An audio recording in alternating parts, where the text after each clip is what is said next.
Jumpa lagi di Halo Timnas yang akan menyajikan informasi terupdate mengenai Timnas Indonesia. Di antaranya, tampil Spartan Garuda Nusantara bungkam Fiji dengan skor meyakinkan. Diwarnai baku hantam, Fiji harus bermain 8 orang. Dapat suara paling banyak, Ratu Tisa malah jadi waketum 2. Apa alasannya?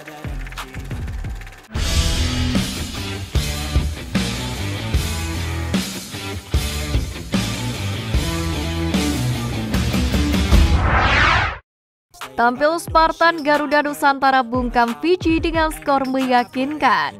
Timnas Indonesia U20 coba untuk menekan sejak menit pertama, namun Fiji tak mau kalah dan mereka bermain cukup agresif. Duel pun berlangsung dalam tempo cukup tinggi dan berjalan dengan keras. Benturan antara pemain pun kerap terjadi. Meski begitu, Timnas Indonesia U20 sukses mempecudangi Fiji dengan skor telak 4-0. Gol Timnas Indonesia U20 dihasilkan oleh Arkan Fikri, Kakang Rudianto, Reza Aditya, dan Hoki Caraka. Diwarnai baku hantam, Fiji harus bermain 8 orang. Sepanjang pertandingan, Fiji bermain sangat keras. Hasilnya tim tamu harus bermain dengan 8 orang seusai 3 pemainnya di kartu merah. Dalam kejadian pada menit ke-89, Pawan Pratap bahkan menampol 2 pemain Timnas Indonesia U20, Frankie Misa dan Hoki Caraka. Insiden itu bermula ketika Frankie bisa mencoba untuk merebut bola dari Pawan Pratap dan pemain Fiji lainnya, Gulam Razul.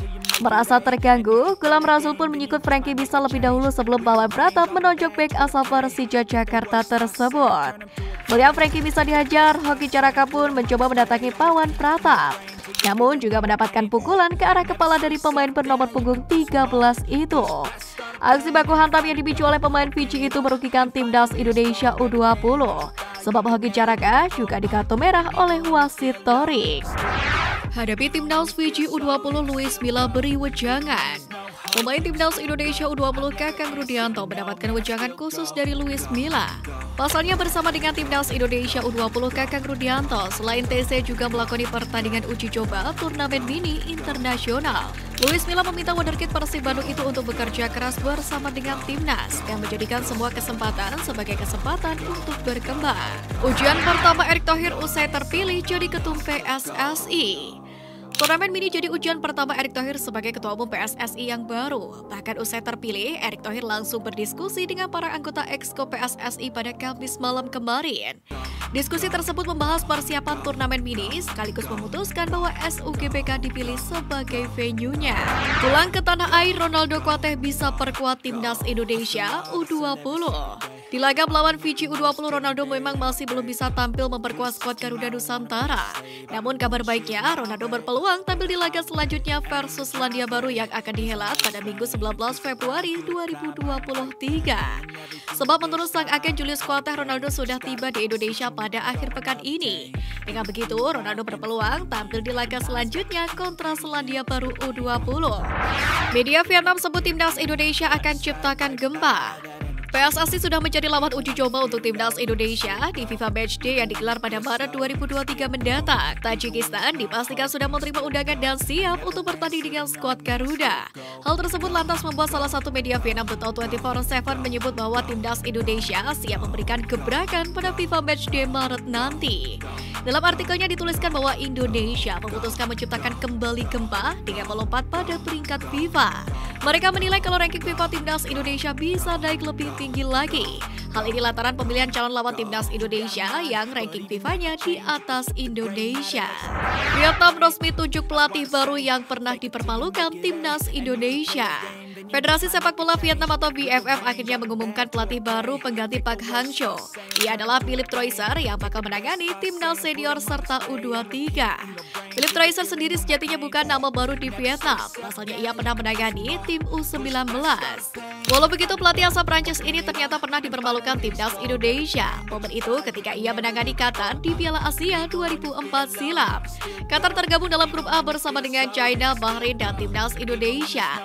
Dan siapa sangka tim asuhan Troisser itu dipermalukan skuad Garuda, di mana Qatar kalah dengan skor 1-2 di laga pembuka Piala Asia 2004 silam. Kekalahan Qatar atas bekas timnas Indonesia ini membuat Troyzer harus didepak dari jabatannya sebagai pelatih. Itu menjadi momen terburuk Troyzer dalam karir kepelatihannya. Pesan menyentuh Sandy Walsh untuk Iwan Bule. Masa jabatan Muhammad Iryawan atau Iwan Bule sebagai ketum PSSI sudah berakhir. Mengetahui Muhammad Iryawan tak lagi menjadi ketua, Sandy Walsh ikut memberikan respon.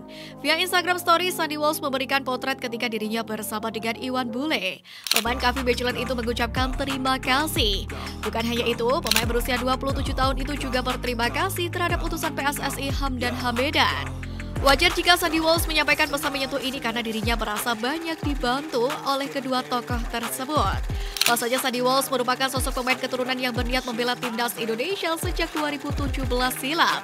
Dan baru di era PSSI Iwan Bule lah ia akhirnya dapat membela timnas Indonesia.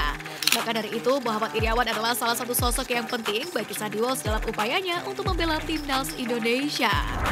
Sedikit berbeda, Asnawi Mangkualam dengarkan nasihat Sintayong sebelum hijrah ke Jeonnam Dragons FC.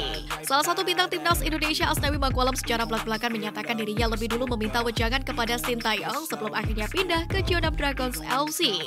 Hal itu dilakukan Asnawi Mangkualam karena Sintayong merupakan pelatih di timnas Indonesia. Bahkan pelatih Jeonnam Dragons FC Lee Jang-kwon pun mengatakan bahwa Sintayong memiliki pengaruh bagi transfer Asnawi Mangkualam ke tim asuhannya.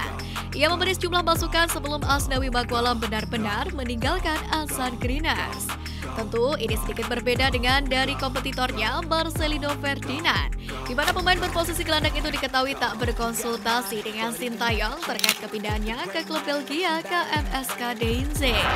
Resmi pindah ke klub Turki, Madura United beri kata-kata terakhir untuk Ronaldo Kuateh. Pemain timnas Indonesia Ronaldo Kuateh resmi bergabung dengan klub Turki Bodrumspor AS. Madura United pun langsung memberikan kata-kata terakhir untuk Ronaldo. Hal ini terungkap lewat unggahan akun Instagram @MaduraUnitedLC, di mana dalam keterangan unggahnya itu, Madura United 100% mendukung karir Ronaldo Kuateh di luar negeri. Mereka juga berharap untuk Ronaldo Kuateh tidak melupakan tanah air usai pindah ke klub Turki tersebut. Target tinggi Sade Ramdhani bersama dengan Sabah FC. Sade Ramdhani tengah fokus mempersiapkan diri bersama dengan Sabah FC menatap musim kompetisi 2023. Terlebih Sabah FC musim ini banyak melakukan perombakan skuad demi membidik prestasi juara. Mereka bahkan memboyong beberapa pemain timnas Malaysia. Pemain asal Indonesia Sade Ramdhani ini pun percaya bahwa komposisi skuad baru Sabah FC bisa memberikan prestasi lebih positif di musim ini. Merasa tidak pantas, Yunus Nusi mundur jadi waketum PSSI. Pemilihan calon wakil ketua umum PSSI dalam Kongres luar biasa memang berhias drama.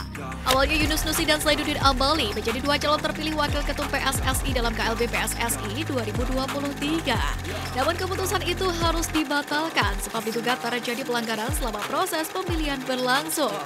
Seusai dilaksanakan pemilihan ulang, Yunus Nusi kembali terpilih. Ia mendampingi Ratu Tisa buat mengemban tugas menjadi waketum PSSI.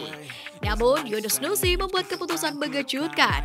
Dia memilih untuk mundur dari waketum PSSI terpilih periode 2023-2027. Menurut Yunus Nusi, dirinya tidak merasa lebih mumpuni memimpin PSSI ketimbang Zainuddin Amali. Lebih lanjut lagi, sosok berusia 53 tahun itu juga menilai bahwa dirinya tak layak berada di jajaran pimpinan PSSI.